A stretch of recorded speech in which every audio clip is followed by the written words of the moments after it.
Hello student.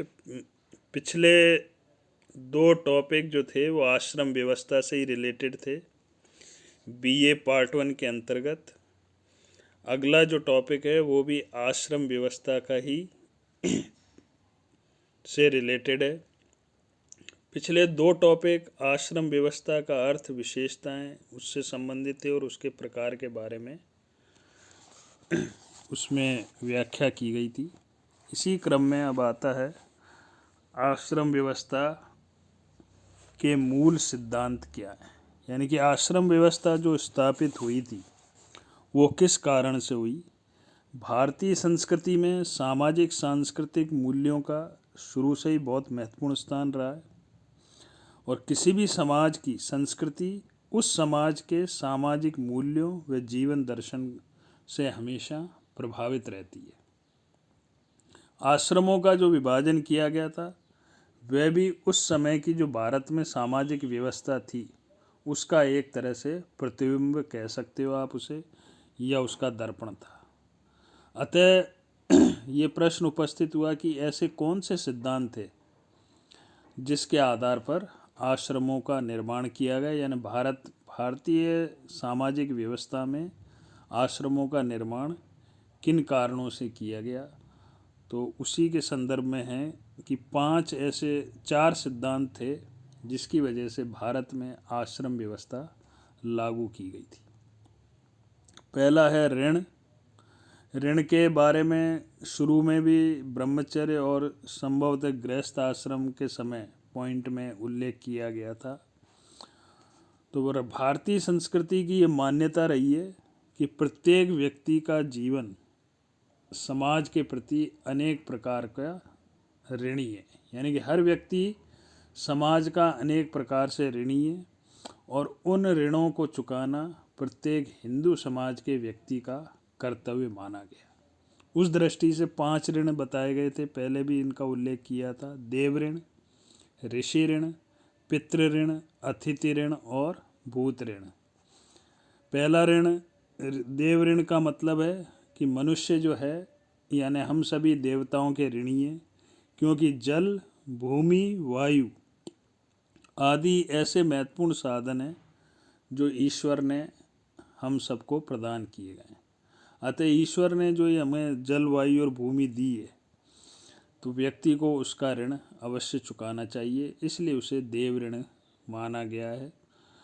प्राचीन काल में ऋषि मुनि देखा होगा कि इसी कारण से तप, साधना आदि के द्वारा अपना जो है समाज में या इस देव ऋण को चुकाने में अपना सहयोग प्रदान करते थे। दूसरा है ऋषि ऋण। ऋषि ऋण में भी वही बात है कि ऋषि जो है तप और साधना के माध्यम से अपना ऋण चुकाने का प्रयास करते थे, इसीलिए प्राचीन काल में देखा होगा कि हवन यज्ञ की काफ़ी ज़्यादा प्रचलन था या किए जाते थे। तीसरा है पितृ ऋण। माता पिता ने हम सबको जन्म दिया है और माता पिता काफ़ी कष्ट उठाकर अपन सबका या उस बच्चे का पालन पोषण करते हैं। अतः ये माना गया कि प्रत्येक व्यक्ति अपने माता पिता का ऋणी है, अतः उसे पितृ ऋण चुकाना चाहिए। तीसरा नेक्स्ट है अतिथि ऋण। चौथा, अतिथियों ने भी ब्रह्मचारी के रूप में व्यक्तियों की आवश्यकताओं की पूर्ति की है, अतः व्यक्ति यानी कि हम सब भी उनके ऋणी हैं। और अनेक जीवधारियों का भी नेक्स्ट जो आएगा वो लास्ट है भूत ऋण, यानी कि व्यक्ति अनेक जीवधारी हैं, यानी हम सभी अनेक जीवधारियों के ऋणी हैं जिनसे समय समय पर उनकी रक्षा होती है। अतः मनुष्य का ये प्रयास है कि इन ऋणों को पूरा करके मोक्ष की प्राप्ति कर सके। तो आश्रम का जो पहला सिद्धांत वो जो बना था वो मूल सिद्धांत ऋण पर आधारित था। दूसरा है पंच महायज्ञ। विभिन्न आश्रमों के अंतर्गत व्यक्ति को, पूर्व में भी शायद ये बात आई थी कि 5 प्रकार के यज्ञ हैं जिनसे इन यज्ञों को पूरा करके ही व्यक्ति जो है ऊपर वाले 5 ऋणों से मुक्त हो सकता है। जिसमें पहला है देव यज्ञ। देव यज्ञ यानी कि देवताओं की उपासना साधना करना, उसको देव यज्ञ कहा गया है।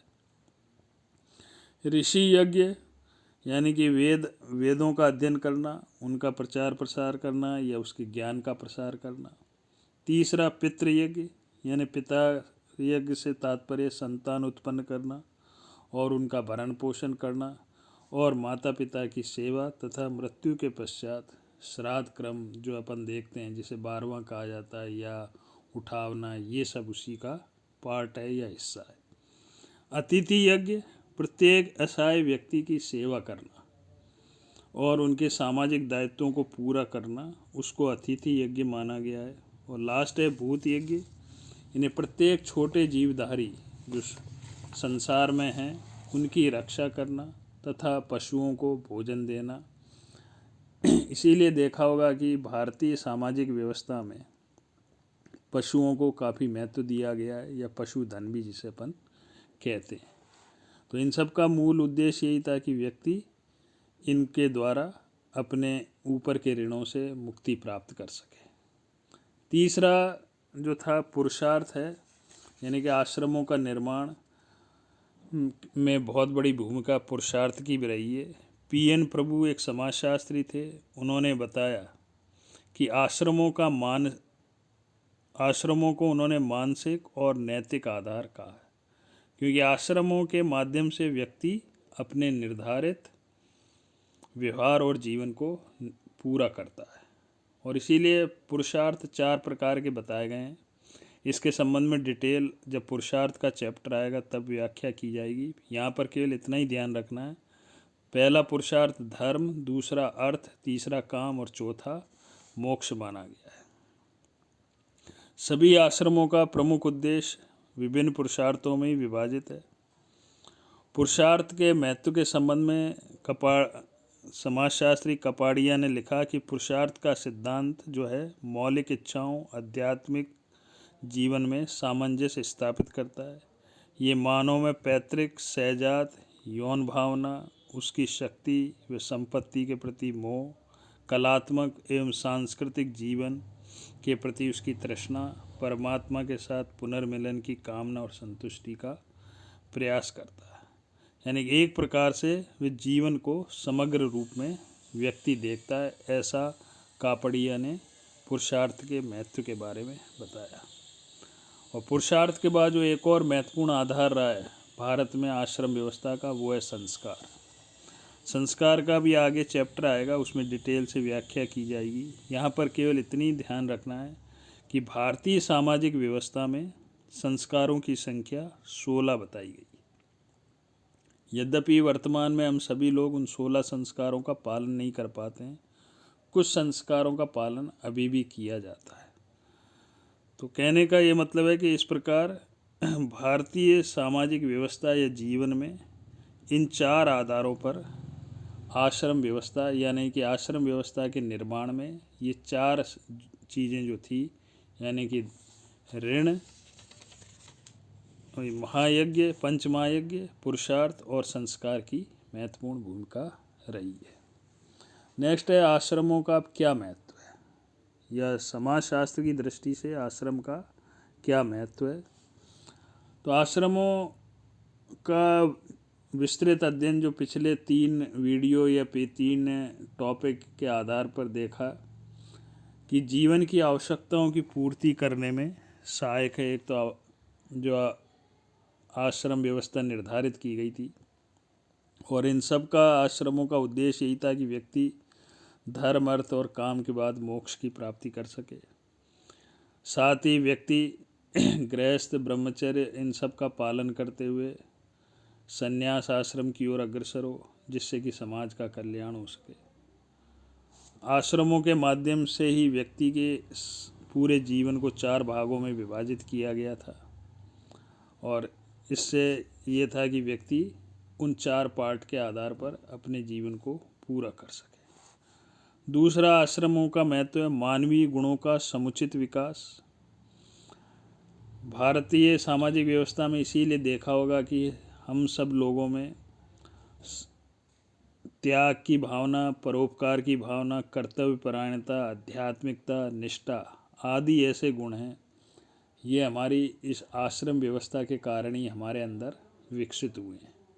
भले ही उनका चलन कम हो गया हो, लेकिन अभी भी वो इस प्रकार की हमारे अंदर भावना रहती है, और इसका मूल उद्देश्य यही था कि जिससे कि व्यक्ति का चारित्रिक गठन हो और व्यक्तिगत उसकी पर्सनैलिटी का चतुर्मुखी विकास भी हो, और साथ ही सांस्कृतिक परंपराएं जो हैं समाज की आगे से आगे हस्तांतरित होती रहें। तीसरा है सामाजिक नियंत्रण में सहायक। आश्रम व्यवस्था के कारण ही व्यक्ति एक निश्चित समय में एक निश्चित दायित्व को निभाता है और पीढ़ी दर पीढ़ी उनको आगे सौंपता है। साथ ही व्यक्ति में ये डर रहता है कि मैं अगर इस प्रकार के आश्रम से संबंधित अगर कार्य को नहीं करूँगा तो मुझे मोक्ष की प्राप्ति नहीं होगी। यानी एक सोशल कंट्रोल की भावना के अंतर्गत व्यक्ति जो है समाज में या परिवार में रहकर कार्य करता है। सामाजिक दृष्टि से भी आश्रम व्यवस्था का महत्व यही है कि इससे पारिवारिक और सामाजिक तनावों से मुक्ति मिलती है और व्यक्ति केवल अपने लिए नहीं जीता बल्कि समाज वह सोचता है कि समाज के प्रति भी उसका उत्तरदायित्व है। इसीलिए पुरुषार्थ देव विभिन्न प्रकार के ऋण और पंच महायज्ञों की व्याख्या या इनको इसमें सम्मिलित किया गया।